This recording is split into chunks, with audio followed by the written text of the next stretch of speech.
Hello Bujji, welcome to our channel. ఈరోజైతే నేను మరొక కథతో నీ ముందుకు వచ్చేసాను. అమ్మ పెట్టిన భోజనం తిన్నావు కదా, నిద్ర వస్తుందా? అయితే ఈ కథ వింటూ హాయిగా బజ్జు.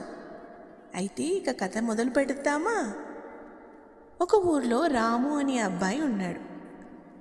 ఆ అబ్బాయి ఎప్పుడూ ఆడుకుంటూ పాడుకుంటూ జాలీగా తిరుగుతూ ఉండేవాడు. కానీ సరిగ్గా చదివేవాడు కాదు.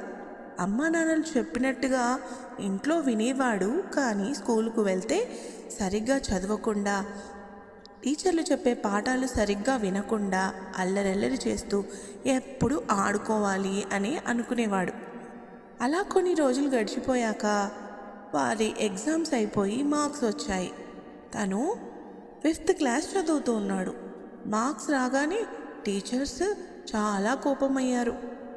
రాము వాళ్ళ పేరెంట్స్ని పిలిపించి, మీ పిల్లవాడు సరిగ్గా చదవట్లేదు, అల్లరి చేస్తున్నాడు, మీరు బాగా చదివించవచ్చు కదా, ఎందుకు ఇలా చేస్తున్నాడు, హోంవర్క్ సరిగ్గా చేయట్లేదు, ఎగ్జామ్ సరిగ్గా రాయట్లేదు అని బాగా అరవడం మొదలుపెట్టారు.